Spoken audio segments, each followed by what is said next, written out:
Hi, everybody. Welcome back to our show. We're an open book. My name is Chris McMurray. And I'm Gene McMurray. He's my husband. He'll be behind the scenes making sure everything is running smoothly. As always, I'll be telling you what I think all along the way. I have no doubt. On this show, we discuss those difficult situations that a lot of families go through, but are often not talked about. Here we will, because like we said, we're an open book. In our relationship, we've dealt with marriage, divorce, remarriage to each other, addiction, sobriety, losing a business because of injury, and the ultimate sorrow of losing our son, Scott. Hi, everyone, and welcome to episode 5. And Chris, how are you today, my darling? Okay, but we're going to be talking about a lot of heavy duty things today. We are. For anyone who might be joining us for the first time, this podcast is about our life as told in our book, Live, Laugh, Fly. We hope that you identify with some of it and know that you are not alone. It is no fun feeling alone. That's why we're an open book. Hey, like we said, there's a lot of stuff to talk about today. But the first thing is, I am so glad that you had a fantastic Mother's Day. I know it's been a tough day for you for the past 11 years. It was a great Mother's Day. Kim surprised us with a visit and we had so much fun. We went to the beach, had a couple of walks and a barbecue, some really good family time. We're just sorry that our son-in-law couldn't make it. He was away on business. Well, hopefully next time. You know, I was thinking about Mother's Day and holidays in general, and I can recognize that I've come a long way since Scott passed. I know Mother's Day and Father's Day are particularly difficult for someone who's lost a child, but also for people who've recently lost a parent for that matter. In fact, holidays are minefields when grieving anyone. There are so many triggers at those times. It's when our loved one's absence is felt the most. It's so true. It took me about 7 years before I was okay to enjoy a holiday. There was a time when if someone even wished me a happy Mother's Day, I would burst out crying. That's why we isolated a lot right after Scott died. Looking at other families that are happy and intact was really hard and caused some unreasonable resentments. Yeah, because our family was changed forever, while others were seemingly carrying on without a care in the world. You know, that's the key word, seemingly. But in reality, we had no idea what those other families were going through or what weight they may have been carrying. And comparing our heartache to the image others projected is an unfair contrast. That was an important lesson for us. Well, we know that now and can see that those resentments were not justifiable, but at the time they seemed to be. Grief makes you react and think in some crazy ways. It sure does. Both of us had moments during Scott's illness and shortly after he passed when we acted irrationally. Yes. I'll go first. You want to go first? Yeah, I'll talk. We have a couple of stories for you. Yeah, I'll talk about my crazy. Well, I went for a walk that morning as usual. That's what you usually do to clear your head. Yeah, I usually do my best thinking on a walk. It calms you. Yeah, not this time. As I was walking, I saw a parked car that had the bumper sticker, proud parent of an honor roll student. Well, at least it was parked and there was nobody in the car. Yeah, unfortunately, they were in the car with the window open. Oh, boy. I know. I marched over and I saw that the mom was sitting behind, the driving wheel, and the son was in the seat with his feet up on the dashboard and his cool sunglasses. And I walk over and I say, you must be the great honor roll student. Well, good for you. Amazing, amazing. And oh, boy. Mom, what a great job you're doing too, right? You really got this motherhood all figured out, don't you? And I just stomped off after that, just continued stomping. Well, I wish I could have seen the look on their faces. I am sure it was just shock, and I am just so embarrassed that I did that. But I did do that. Who is that crazy woman? I was probably their topic for their dinner that night. Speaking of crazy people. Oh, you had your I had my moment. Well, I was down at the grocery store. The neighborhood grocery store. Where a lot of people know us. A lot of people. And there were a few of them there that day. Well, I had gone into the store and picked up a couple of items. And came back out and put the groceries on the seat next to me. Mhm. One of the things in the bag was a container of milk. So I got busy doing something like fiddling with the radio or looking at my phone. And I looked down and some of the milk had seeped out of the container onto my seat. How dare Oh they? my goodness, can you imagine? So I stomped back into the grocery store up front in front of the checkout where everybody could see me and screamed that I needed to see the manager. I demand to see the manager. Where is he? So he comes up and he seemed like a nice guy. He probably just wanted to get rid of me and get me out of the store. Walked me out and checked out the catastrophe that happened in the car. And of course, it wasn't much. And he looked and he said he would do something, get with management and give me a call, whatever. And of course, in a couple hours, I had forgotten all about it. And it wasn't the spilt milk that I was upset about. Of course not. Of course not. But when you're going through such stress and grief, your mind, you just can't think clearly sometimes. But eventually, life does become more manageable with a new normal. So where did that change come from? Well, of course, the passage of time is a big factor. And I've also worked hard for 11 years to be okay. I start each day with gratitude and thanking God and Scott for choosing me to be his mom. And there is no greater gift. You know, you can't be grateful and resentful at the same time. It's impossible. That's right. But it takes a psychic change to get from one to the other. It does. And my mindset had to go from loss and hopelessness to gratitude and eventually even joy. Wow, joy. That's a big statement, but it's true. Hey, speaking of psychic changes, Mother's Day is not the only big day for us in May. I know. May 6th, your sobriety date. How many years now? 26 years. Can you believe it? Talk about hopeless situations. Exactly. I never thought you would get sober. I thought the disease would kill you. But what a miracle. Your sobriety's been such a huge gift in the lives of everyone who's part of our story. I often think of what it would have been like going through Scott's illness and passing had I still been drinking and using. I don't even want to imagine. With those thoughts in mind as a background, let's get to this month's reading. As in each episode, Chris reads an excerpt from our book, Live, Laugh, Fly. So Chris, why don't you get to the reading? Thank you. And this is titled Parting Ways. When Scott was a toddler, Gene began struggling with drinking again. He assured me that he was not an alcoholic, that it was just the residual trauma from finding his mother dead at the bottom of the stairs. He wanted to be able to drink on weekends, as lots of couples did. He said we could enjoy a few beers together on a Friday and Saturday night.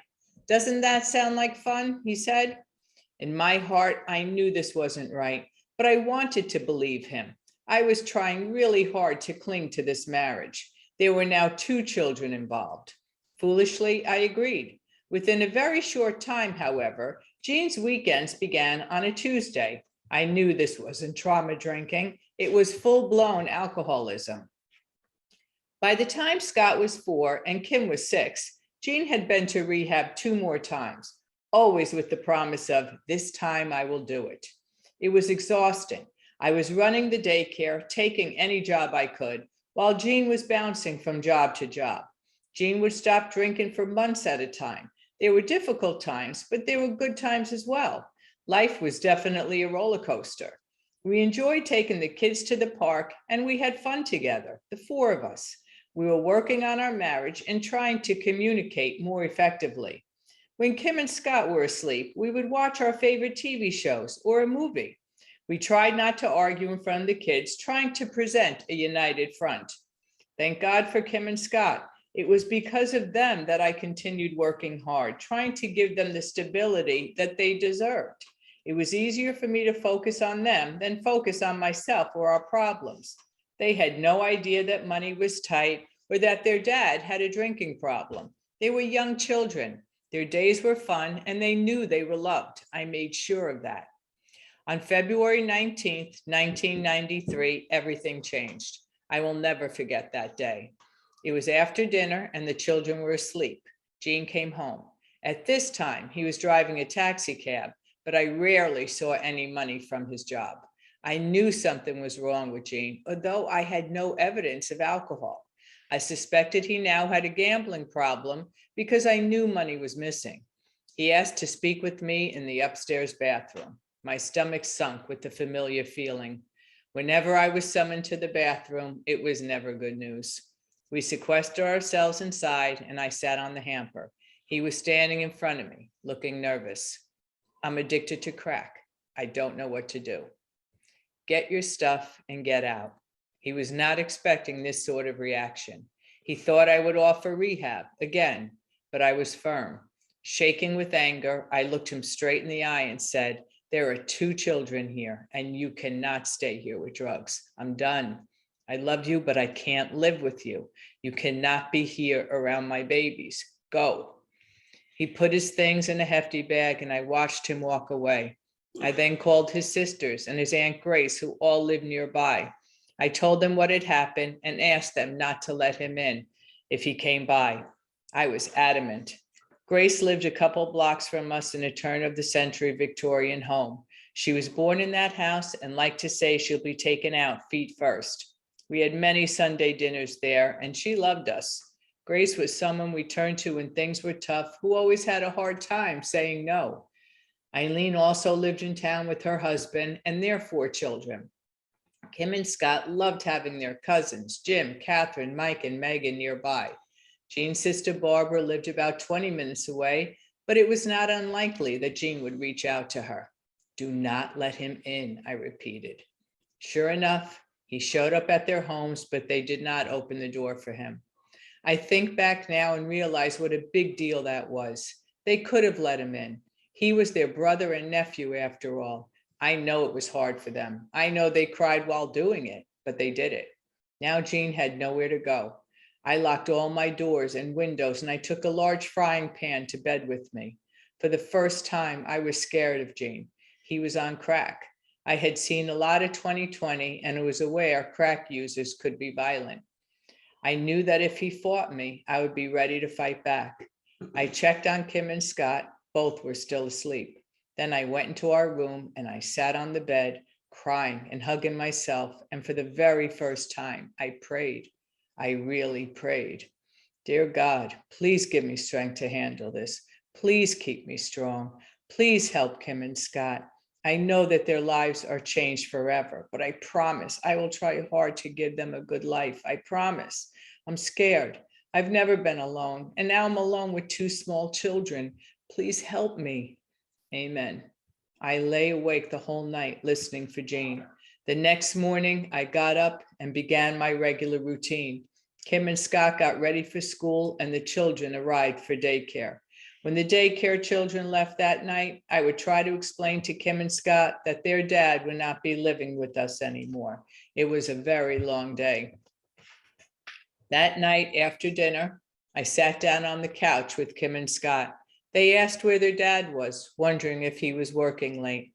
When I told them that their dad was no longer living with us, they began to cry.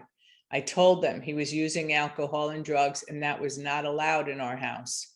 I told them how much he loved them, but he needed help to get well.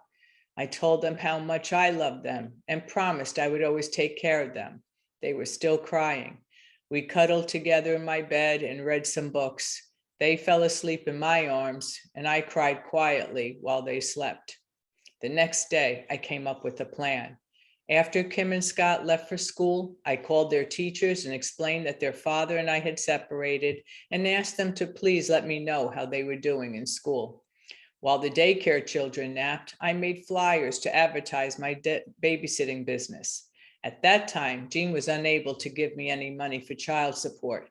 I was responsible for every single bill in the house, and my babysitting money was not enough. Eileen suggested stuffing envelopes for a local printing company to earn some extra money. I called to inquire about the job and received 4 large boxes. I don't remember how many letters were in each box, but with each one I completed, I would get $50. So after Kim and Scott went to bed, I would sit at the dining room table and work until 1 in the morning. I tried to do 4 boxes a week and did this for several months. I would get up around 6:30 a.m. to begin work in the daycare, then stuff envelopes at night. I needed this supplemental income until the daycare business could build up more clientele. Over the next several months, I had no contact with Gene. Sometimes he would make a collect call to the house, but I would not accept the charges. I threw out all of his clothes, packed up everything from his closet in big hefty bags. Then I stood on the front porch and watched the trash truck haul it away.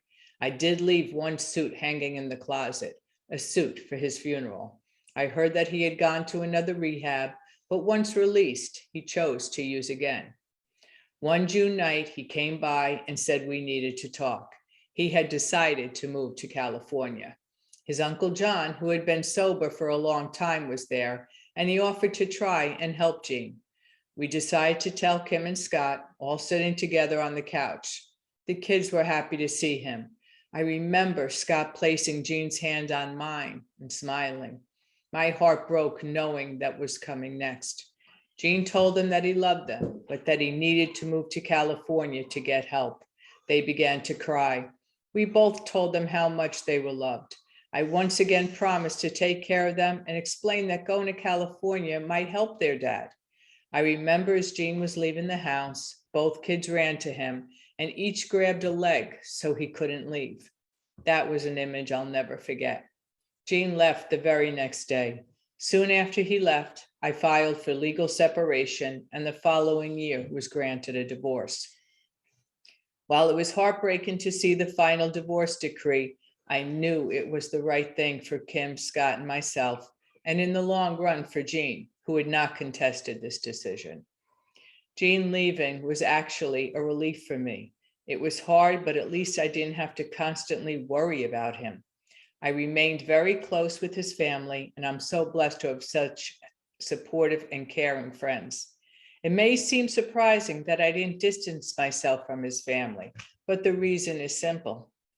I felt that Kim and Scott had lost enough. I didn't want them to lose their aunts and cousins too. Besides, they loved us and they were heartbroken, and I would have missed them terribly as well. Kim and Scott were understandably sad, but as their mother, I just wanted them to feel better. So 6 months later, I planned an adventure for us. My best friend Lori and her family lived in San Francisco, and she found us really cheap airfare so we could visit her. We saw all of this beautiful city, and one night we camped in Redwood Park. We were there for about 4 days, and it was just what we needed. Wow, thanks, Chris. That's really a tough passage to hear.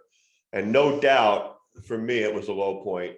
It was a low point for all of us. Yes, it was. I don't want to turn this podcast into a 12-step meeting, but I will expound just a little bit here. When an addict of my type is in the middle of his or her disease, even the responsibilities of family become secondary. I think I spent the night in the woods that first night after I left the house. That's how far I had fallen.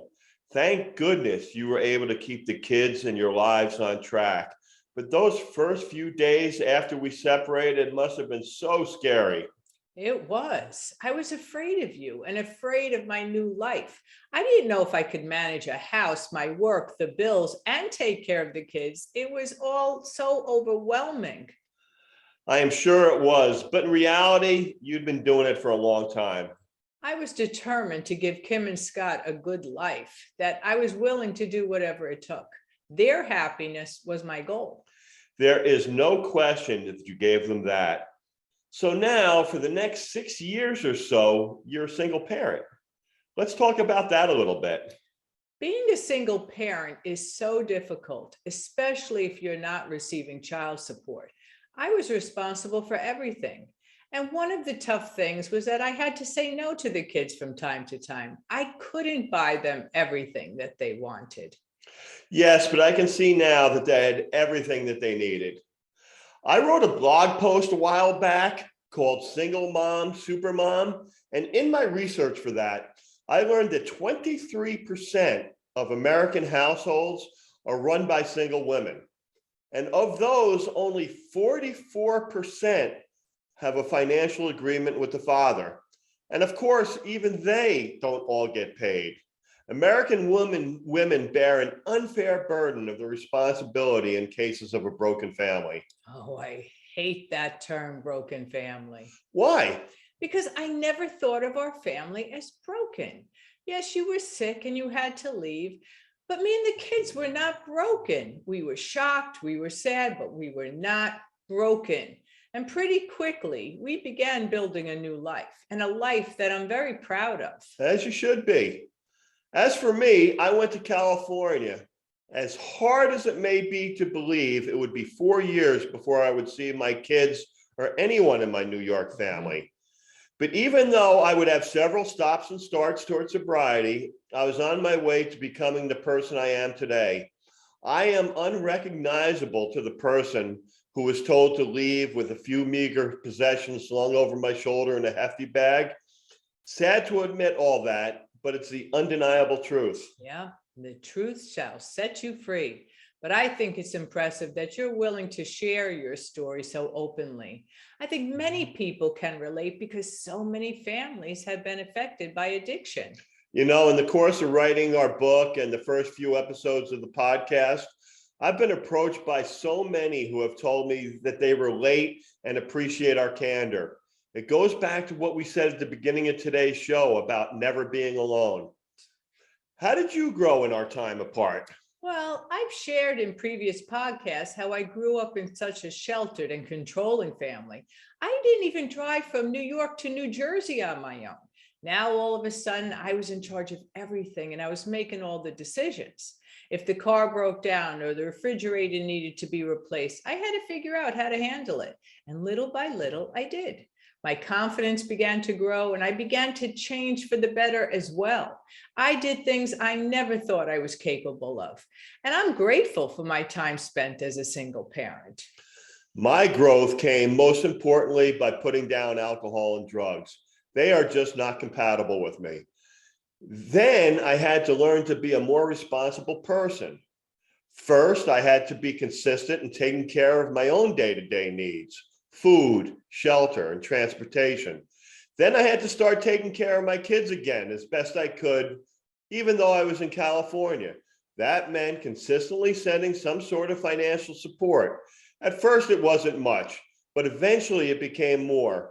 Finally, after a couple of years, I realized that I need to move back to New York and be part of my kids' lives. But that's for another episode. It's our first cliffhanger. Yep, stay tuned, folks. But I want to add that you became the person that I always knew you were. Well, thanks for that. Well, this has been such a heavy episode and not a lot of laughs. Some really tough subjects. Yeah, except for the milk story. Yeah, except for the milk story. So why don't we end it with one of our favorite Scott stories? Okay, we refer to this one as yellow yourself. Yeah, that's a good one. So one night we came home and there was a message on the answering machine. Remember those answering machines? Well, this message was from a man who said that prank phone calls have been coming from this number for a while. Nothing rude, but it needs to stop. So of course, our primary suspect was Scott, and we called him down from his room. We asked if he recognized the phone number of the man who left the message. And Scott smiled and said, "Oh, that's Larry." Larry? Who the heck is Larry? Scott said, "A guy I call every day." And I asked, "How long have you been calling him?" He says, "I don't know. Me and Matt started calling him a while ago." I reminded him that Matt lived next door when he was 6 and he's 14 now. So for 8 years, every day, he's been calling him. Scott nodded. "What did you say to him?" I asked. He said, "When Larry answers the phone, he says, 'Yellow.' I then say, 'Yellow yourself.' Then I hang up." "That's it?" I said. "Yellow yourself? You've been saying yellow yourself for 8 years?" Scott nodded. And I kind of was giggling because, Gene, when he's 6 years old, his voice was, "Yellow yourself?" And then at 14, "Yellow yourself?" Yeah, Larry might be getting a little scared at this point. Well, I then told him to call Larry and apologize and tell him he would no longer be calling him. So Scott picked up the phone and did this. And as I was listening in, he also wished Larry a good life. Hey, you got to be nice. Unbelievable. A prank call that lasted 8 years. I know, but I do wonder how Larry is. I hope Larry's I well. hope so. So what do you think are the takeaways from today's program? Well, sometimes drastic measures are warranted. I think telling you to leave the house was a turning point for all of us. It was hard, it was scary, but it was the last resort. It was also a leap of faith. I had no idea how I was going to land, but I knew I would be okay. One of the things I wonder about is whether California was the right move. It was so far away from everyone, especially the kids. Here's the thing, getting sober is hard and it takes focus. When I was finally ready to get serious about sobriety, the right people were around me to help me. Would I have gotten sober had I stayed in New York? I don't know. We'll never know. The takeaway for me that is where I am today is with the path I took, and I'm grateful for that. One other thing I learned is don't let some kid prank call you for 8 years. There is a way out. Yellow yourself. You'll owe yourself indeed. Well, everybody, that is our show for today. Chris, remind us one more time how we can get a hold of the book. Absolutely. Live, Laugh, Fly is available on Amazon, and 100% of proceeds to benefit children's cancer programs. And as we always do at the end of each show, we want to ask you if there was anything at all that you're related to or something that you'd like to add to the discussion, please let us know in the show notes. We'd love to hear from you and maybe bring it up in the next show. Absolutely. So as we do at the end of every show, please remember that love never dies. Love never dies, everybody. Thank you. Thanks, everybody. Goodbye. Bye.